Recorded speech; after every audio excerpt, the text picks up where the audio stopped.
Hey guys, we made our way now to chapter 19 of our narrative, and I'm hoping you're having a good time working through it. You ask a lot of good questions, and I'm not going particularly to answer them, but I'll give you some ideas which may help you in your discussions come to your own conclusions. But as we know that Elijah has just come off his greatest victory of all times. I mean, when's the last time a prophet could call down fire upon an altar and get rid of the pagan priest, his enemies, okay? So you expect that he would go home and rejoice, okay? But that's not the case. Matter of fact, when he gets home, Jezebel swears that she's going to have him killed, sends a messenger to him. And so the text says that he was afraid and he ran for his life. Now, you guys ask the question, why would he be afraid? He's the Iron Prophet. He's not afraid of anyone. He wasn't afraid of King Ahab. And yet now he seems to crumble. Well, I think it has got to do with broken expectations. I don't think he was afraid of Jezebel. I just think that he got depressed. And depression comes often, at least in this case, with broken expectations. We have expectations, okay, that if A happens, then B will be certainly the case. Like A, I had this great victory in my ministry like he did, and then the ultimate outcome would be happiness, okay? But it doesn't work that way. And the reason being that sometimes even at the heels of, or at the, how should I say it? Even after our greatest victories come often our greatest depression in the spiritual realm, okay? Because he thinks that after he's done this, his country's going to change, and yet the country is still pagan. So he's saying, oh my goodness, this is fruitless, okay? So he runs off, okay? He takes off, and you'll see that we really don't know where he's going, but then as it unfolds, we know exactly where he's going to go. And an angel comes to him, and a messenger, actually it is a malach, it's the Hebrew there. Instead of getting a messenger of death from Jezebel, he gets a visitor or a messenger of the Lord, okay, and provides for him. Of course, you can think about the bread. Where does that take you back? It takes you back to God's provision for Israel for 40 years in the desert, okay? Panis angelicus. It's the bread of angels. So by 40 days he can go on this, okay? And then, of course, you can take this to the New Testament as well with the blessed body of Christ, okay? So he goes on to Horeb, and Horeb is the same as Sinai. He goes to a cave. You ask about the cave. That's very good. When and here I want you to compare with Exodus chapter 33, verses 12 to 23, because what we have here is an incredible parallel. And if we don't understand what's behind Elijah's narrative here, then we're not going to understand the narrative here. And it's Moses' experience on Mount Sinai, which is the high point of all the Old Testament. Okay, here's a man who went and saw God. He's interceding for Israel. Okay, so Elijah goes to a cave, and the assumption is it's the same cave that Moses was in. Okay.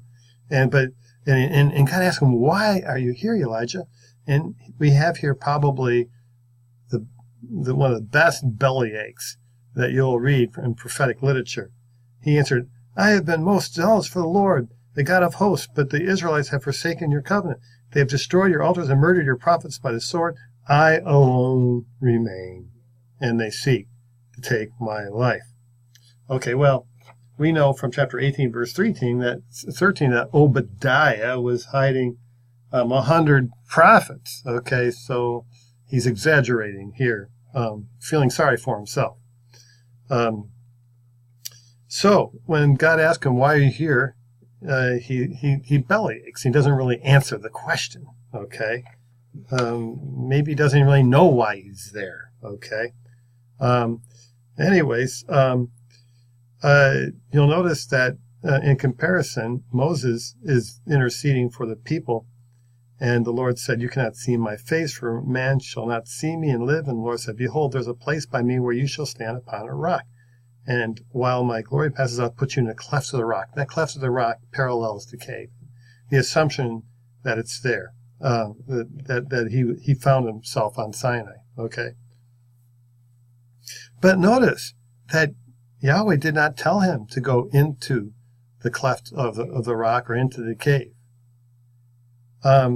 He tells him to stand on a mountain. He's telling him to do something different than what the narrative of Moses said. You see, I think that Elijah is looking for a Moses-like experience. Okay, he wants to see the glory of God, and so he's hoping to be in a cave and hand over his back. Over his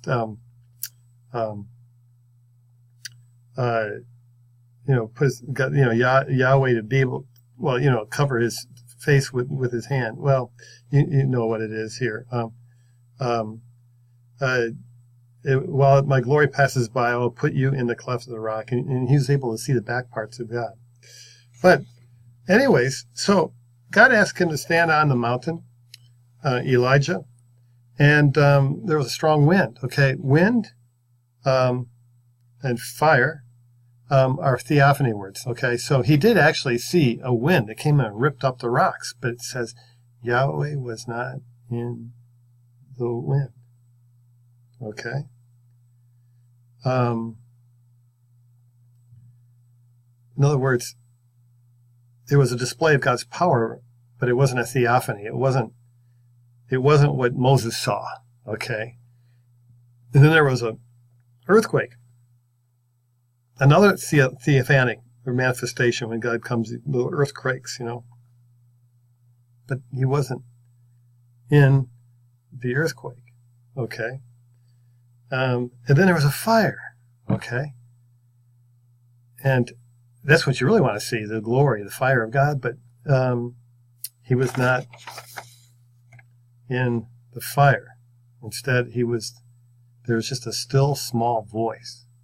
Okay. So I think he's disappointed that he didn't get a Moses-like experience. I mean, he did see this pyrotechnic display of wonder and stuff like that, but it wasn't the glory of God. Okay, and so when Elijah heard the still small voice, he hid his face in his cloak and went out and stood at the entrance of the tent. So we see then that Elijah was disobedient. God told him to stand, remember? In verse 11. But he was in the cave, hoping to be like Moses, but so he wasn't obedient. And so it says he hid his face in his cloak. Well, you see, that's different. Since God wasn't covering him with his hand, he was covering his face with his cloak. Okay? Again, trying to create a Moses-like experience, which wasn't coming. Okay? Now, the still small voice says, where are you? Or why are you here, Elijah? And then he must have memorized this speech all the way down south from the north. Okay? So he gives it the belly ache in exactly the same way. Okay? So, he never answers God's question. Okay, why are you here? Now, this is the impact of the whole story for you and for me, okay? Because the difference between Moses and Elijah here is really, really huge, okay? What was Moses doing on the mountain? He was interceding for rebellious people whom God loved, even though they were rebels, right? Elijah, what was he? He was complaining about a people that were apostate and feeling sorry for himself. Okay? So, there's a huge difference. When Yahweh asked him, why are you here? Well, Moses, after his intercession,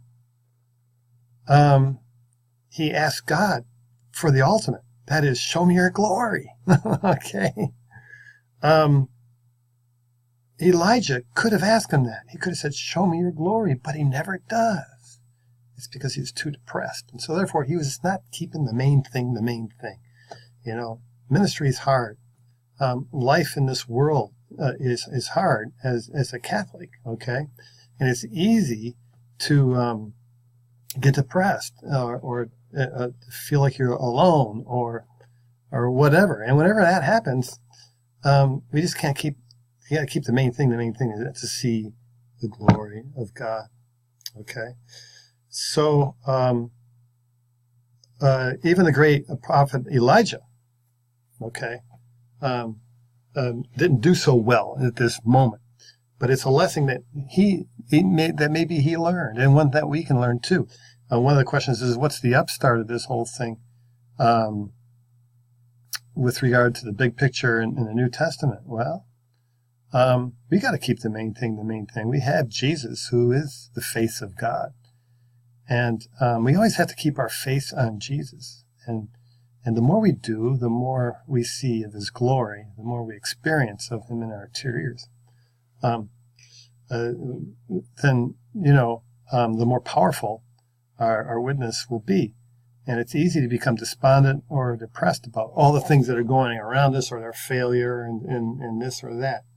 And we don't see the main thing. The main thing is Jesus within the glory of God. So, that to me is the great spiritual lesson here. Okay? We don't know what happens afterwards. But he evidently, he goes, well, we do. Actually, in verses 15 and following, God told him to go back, and he has to anoint his enemy, okay, of all people, Hazael of the Syrians. And Aram is the same as Syria, okay. And it's interesting, Israel and Syria today are just, they're ancient enemies, okay. So, and then he's to anoint Jehu, who is going to be the next king, and he's going to bring huge judgment down upon the north. And it's his dynasty that comes closest to the end, anyways, when the Syrians come. So, and then he has to anoint his successor, Elisha, and we will get to the conclusion of this next time, okay? When we see how Elijah and Elisha interface. I hope this is helpful, but I do think that the secret of this very enigmatic chapter is found with its comparison with Moses on the Mount. God bless you.